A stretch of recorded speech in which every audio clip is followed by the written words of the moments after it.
Hi, I'm John Whidden, and this is my friend Steve McLeod. And today on this Sonic Obsession, we are going to look back on 2021 and our favorite reissues of the year.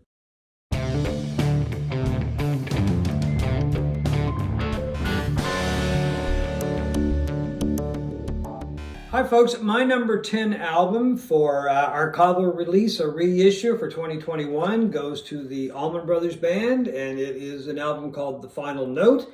It was released as part of Record Store Day, and it is called The Final Note because it is the final show that Duane Allman played with the Allman Brothers Band before he was killed in a motorcycle accident. I'm not going to try to lead anybody along here. The quality of it is not very good. You could say it's actually poor. There's a warning about that on the album jacket. It really is. It's an archival release, like an historic thing that big fans of the Allman Brothers Band will appreciate. I don't think most people will because the quality is just not that good. I happen to enjoy having it in my collection because I'm a huge Allman Brothers fan. For us Allman Brothers fans, or for the curious, it's definitely worth having. The Allman Brothers Band, The Final Note. My number 10 album, reissue of the year, is Katanga by Curtis, Amy, and Dupree Bolton. It's part of the Blue Notes Tone Poet reissue series. 2021 was really the year of jazz for me. I listened to a lot of jazz reissues. Really, for the first time in my life, I've been really delving into jazz. I won't kid anybody. I know absolutely nothing about jazz. I wouldn't know a hard bop from, a bop on the head. That's kind of where I'm coming from. At least he's honest. But I know what I like, and I've enjoyed this series, and this was one of the best ones. A fantastic album that sort of got lost in the shuffle unfairly at the time. It was recorded in 1963, and Curtis Amy went on the Pacific Jazz label, by the way, if anybody cares about that. He went on to record, I think, 3 more albums with Pacific Jazz, but never really got the due that he probably deserves in hindsight. Although he went on as a session player to play, strangely enough, on at least one Doors album. And he played, he's a saxophone player. He played sax on Carole King's 1971 masterpiece, Tapestry. Now, the other side of this is the Dupree Bolton story.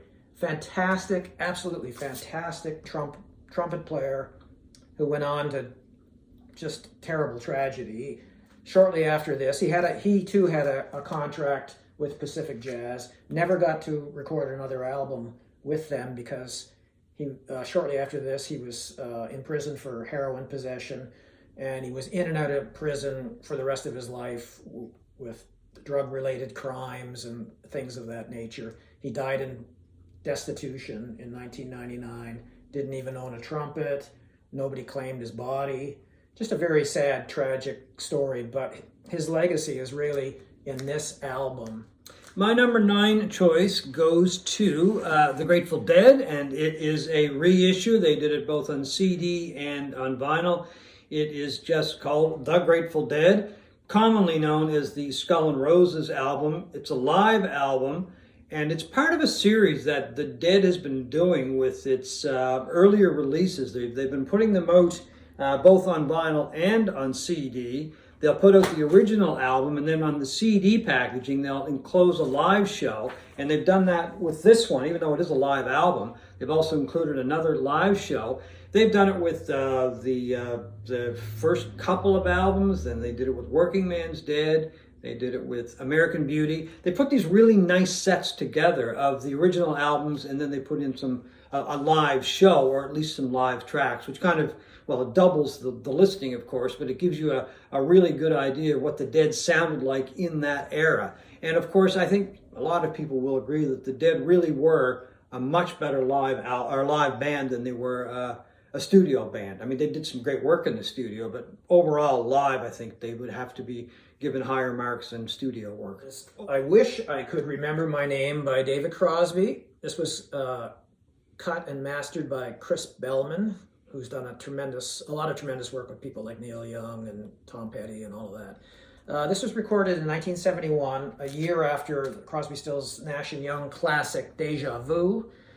It's very much in the same kind of vein of the Southern California rock, folk rock, country rock. It sounds fantastic. He has a who's who of California musicians on it helping him. Everyone from Neil Young to Jerry Garcia to Grace Slick, Paul Kantner, all of that. It sounds like they had a party and made the album. I think so. Well, if it's David Crosby and he can't remember his name, I think that's a pretty fair assumption. Exactly. Anyway, number 9, I Wish I Could Remember My Name by David Crosby. Number 8? My number 8 is the Beach Boys, and it is called Free Flows, and it's a package of 2 albums, really, Sunflower and Surf's Up. And I guess for me, I really like this album because it's albums, I guess, really, because it's 2, but it's more of the actual Beach Boys participating and writing the material and putting it all together rather than just the Beach Boy, Brian Wilson, who had been responsible, for the most part, alone, for writing all of the material, a lot of the production for the first few Beach Boys albums. And I'm not taking anything away from Brian Wilson, because the man is a genius. But on this album, the others contributed when it came to writing the material. The sound is different too. It's kind of getting away from that whole surf sound. I mean, I know one of the albums is called Surf's Up, but it's a maturer sounding Beach Boys, I think, than the previous material that had been put out. And this continued on after these 2 albums with probably my favorite Beach Boys album, Holland. And Brian Wilson, interestingly enough, took a back seat on that album. But anyway, it's a really nice package. I just have the 2 CD version. There's a much bigger version of that, both on vinyl and CD. But it gives you a really good idea of all of the Beach Boys coming together and working on the material and writing it and producing it. But totally different sounding Beach Boys from a lot of the things, the earlier stuff that we're familiar with. So it is called Feel Flows, the Beach Boys. My number 8 album is New Adventures in Hi-Fi by R.E.M.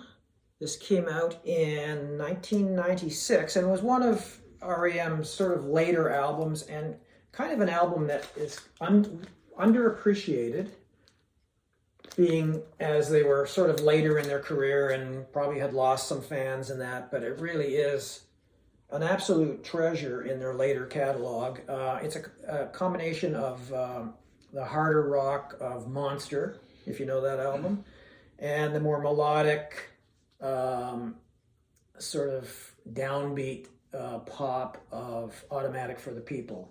Just a fantastic album to begin with, and of course it's got the Kevin Gray treatment, who did the mastering and the cutting, who never seems to take a day off. I don't know what he does in his spare time, but I suspect he cuts records. Busy boy, very talented boy, man. Yeah. Just a fantastic album, New Adventures in Hi-Fi by R.E.M.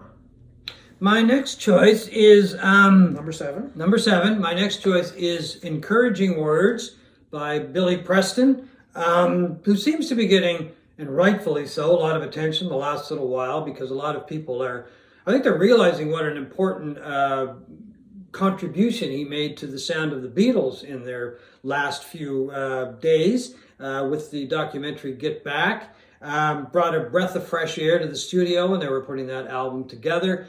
He had known the Beatles for years. They had played together in Hamburg. But anyway, he did 2 albums for Apple Records. This was the second one.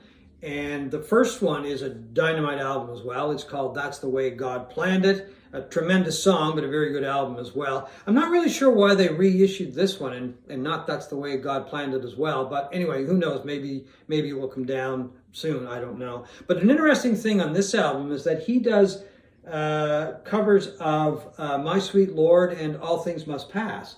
But he actually did them before they would be classified a cover, I guess, because he recorded them and released them before George Harrison did on the album All Things Must Pass. So I think that shows the close relationship that he had with George Harrison, because George gave him arguably 2 of the greatest songs that he ever wrote to Billy Preston to record first. And it is on the album Encouraging Words by Billy Preston, a fine album. Okay, my number 7 album is Kid A Amnesia Amnesia. by Radiohead. This is a 3 LP version of Kid A and Amnesiac. They were recorded during the same recording sessions in 2000 and 2001, and they were combined on this one reissue with a third album of outtakes and alternate versions and that sort of thing.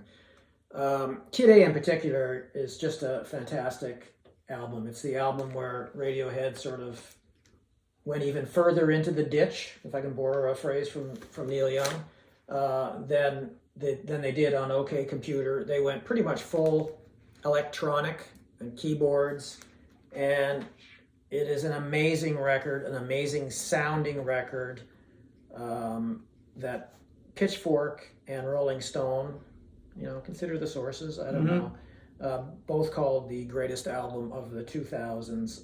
I won't argue that. It would certainly be right up there, and just a fantastic reissue. So my next choice goes to Andrew Hill, and this is another Tone Poet album. As you can see and hear, that both of us are very impressed with the Tone Poet series on Blue Note Records. Some amazing materials coming out through this series. This is Passing Ships. And this is Passing Ships by Andrew Hill, someone who I had never heard of before.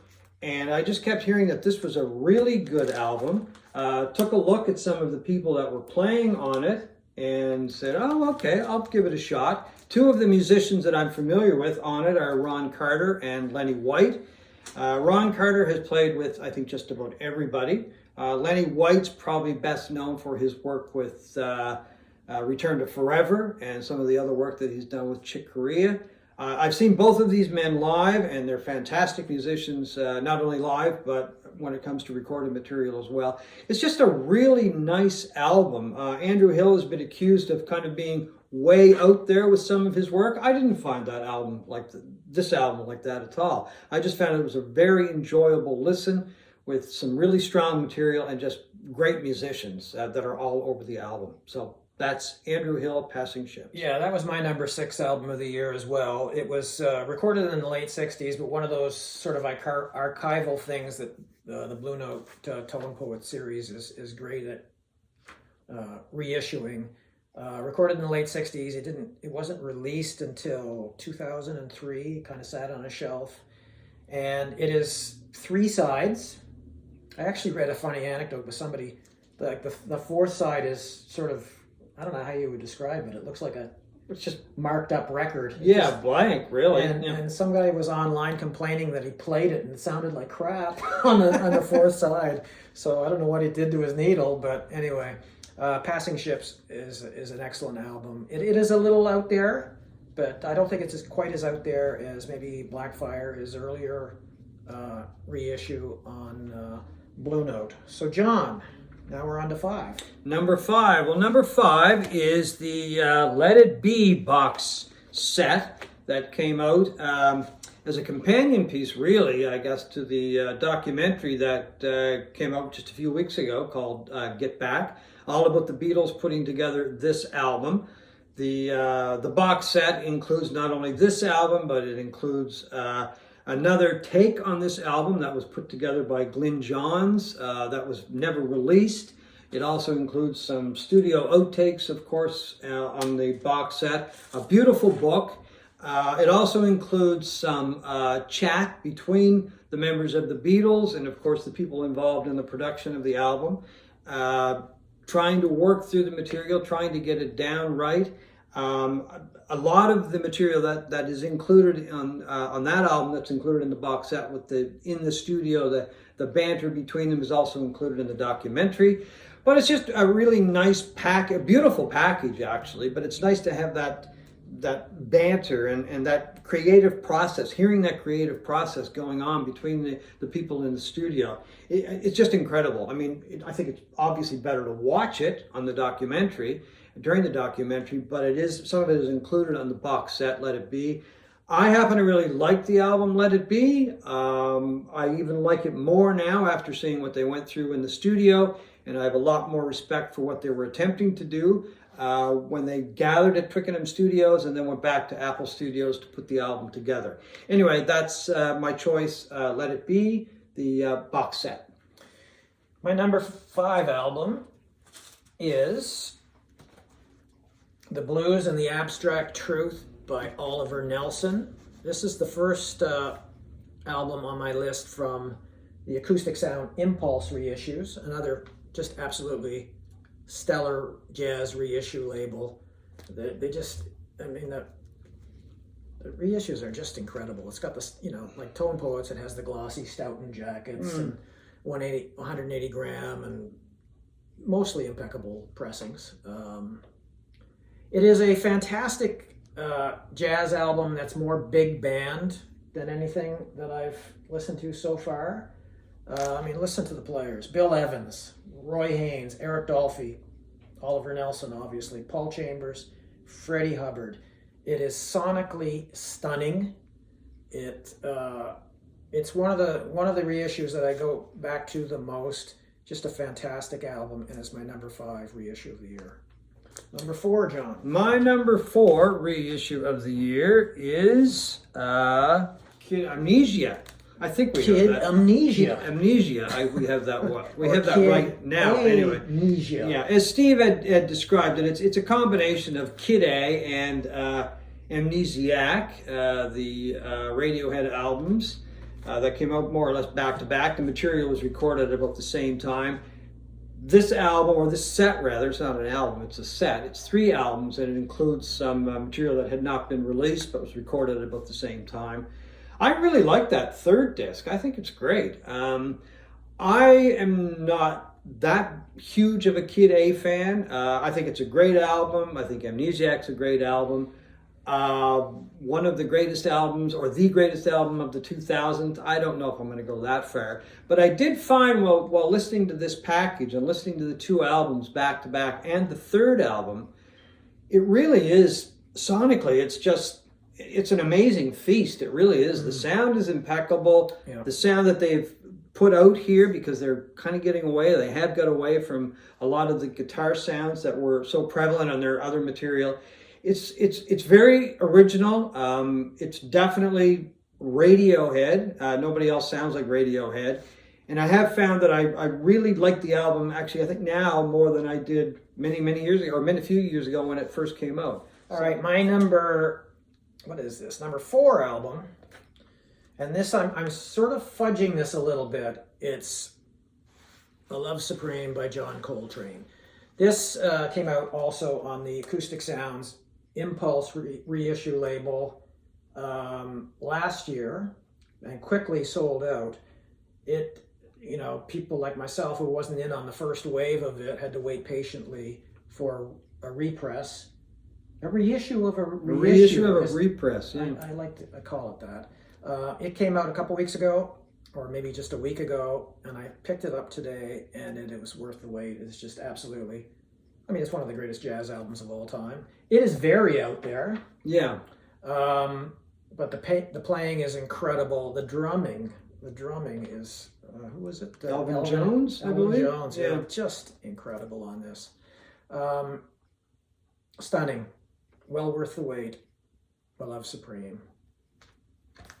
So that is your number 4. This is your number 3. So my number 3 is the reissue and the well, it's more than just a reissue. They've packed it with a lot of outtakes and that kind of thing. But it is Deja Vu by Crosby, Stills, Nash and Young. Steve and I were both waiting for this to come out in a remastered version. As a part of a box set or as part of a reissue with some outtakes and that kind of thing for many years. They finally put it out. I guess it was back in the spring. It finally reached us. An amazing package. They've done a great job with the packaging of it. The only unfortunate thing that I found with it is that the only song that Neil Young contributed, the only song that Neil Young song that's not on the original album that's in this package, is a version of Birds. Apparently he had some material that he was going to put on the album, but at the last minute pulled out of it. But anyway, it's still a great version of it. The other material that is on it from the other folks involved is really good. It's all interesting.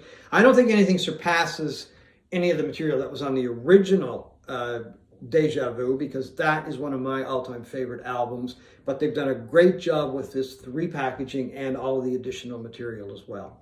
So, Deja Vu, Crosby, Stills, Nash and Young. My number 3 album is another Impulse reissue, Out of the Cool by the Gil Evans Orchestra. This thing just blew me away. You know, I never thought I would have liked big band music as much as I love this thing. It's incredible. The musicianship is incredible. The pressing is fantastic. The sound quality. You just sit back in your chair and put this thing on and you'd swear there was, 20 guys in front of you just playing this incredible, incredible music. Don't be afraid if you have no experience listening to big band music, orchestra. This is absolutely fantastic. It's jaw-dropping in how good it sounds. And of all the Tone Poets and the acoustic sound reissues that I've bought this year, and I bought You bought quite a few, yeah. This is my favorite. Absolutely my favorite. I put it on and it just takes me away. My number 2 pick goes to Warren Zevon, one of the artists that, and I've said this before, just does not get his due. This is an album. It's called Stand in the Fire, and it was reissued as a double album. The original album came out as just a single album, and it was put out by Run Out Groove, which is a label. To my understanding, people vote on what they would like to see released, and the material that gets the most vote eventually will get released. Anyway, what they did is they took the Stand in the Fire live album and they put in another album, full album's worth of live material. So what they've done is they've taken the what I think is one of the greatest live albums ever made, and they've made it even greater because it's Warren Zevon live, definitely in his element. Tremendous songwriter. I mean, Warren was one of these guys that his studio albums were amazing. The one live album that he did, Stand in the Fire, actually he did another one, but it was just acoustic. But this is the one that's just got a lot of energy, never lets up, straight ahead rock and roll, lyrics that are Warren Zevon lyrics. What more can you say? I mean, I still can't really describe the guy and do a very good job of it, but tremendous lyricist, tremendous musician, and just, as I said, made one of the greatest live albums ever made. They've made it even better. They've doubled the fun. All right, my number 2 album is Deja Vu by Crosby, Stills, Nash and Young. I won't go into it very much because of what John said. I endorse everything that he said. It is one of my favorite albums of all time. This was mastered by Chris Bellman again. Does a fantastic job of this kind of thing, and it is the best version that I've ever heard of it, and it is a classic. Number 1, John. My number 1 album, number 1 reissue, is a box set that took the albums recorded by Laura Nyro, put them in a box set along with a really interesting book. And I'm not sure if it's going to change her reputation very much because it's an expensive box set. There's a lot of music there, a lot of great music. None of the albums included in this set are bad. They're all very, very strong. They show the many sides to Laura Nyro. She was mainly known as a songwriter for Wedding Bell Blues, Stone Soul Picnic by the Fifth Dimension, and When I Die by Blood, Sweat, and Tears, Stony End by Barbra Streisand, Wedding Bell Blues by the Fifth Dimension. Just an amazing, Eli's Coming by Three Dog Night. Just an amazing songwriter, but she was a great artist in her own right. For some reason, when she was alive, none of the material that she recorded took off album-wise, but she just never made that breakthrough. The box set American Dreamer, I hope will change that, but as I said, it's an expensive box set. There's a lot of material there. One of these artists that keeps getting more recognition as the years go by, but I still don't think she's going to be put in the league with most people, in the same league as Joni Mitchell and Carole King, which I think is a shame because I believe she belongs there. In some respects, I think she's at the top of the heap. Once again, I'm not going to go into that today, but Laura Nyro, a tremendous singer, songwriter, and this package, especially the outtakes and some live material that's included of it, show that wonderful side to Laura Nyro. Okay, my top reissue of the year came as a surprise to me, and it'll probably be a surprise to you, and it's Brilliant Adventure by David Bowie. Oh, Yeah. It is a surprise to me. Right. Because you never seemed to embrace it that much. Well, initially. I didn't embrace anything from that period of David Bowie, and as you can see, this guy up here, he's one of my favorite artists of. Oh, I guess my finger bent. It's the mirror effect here. Yeah. Yeah, David Bowie is one of my favorite performers of all time, and this is a monster. This 18 LP album that covers the periods of 1992 to 2001. I don't have the physical property. I pretty much have to sell my kids in order to buy this thing because it is so expensive. But I've been streaming it on Tidal since it came out, and it's just been a revelation to me because I really didn't have much to do with Bowie after Scary Monsters. Into the 80s I thought was pretty much a dead zone, and I assumed this stuff in the 90s was as well. The only thing I had heard from that period was a live album he did with at the BBC Theatre in London, which is fantastic. I think it's his best live album he's ever done. It was so full of energy and a fantastic band behind him. But the studio albums I'd never heard.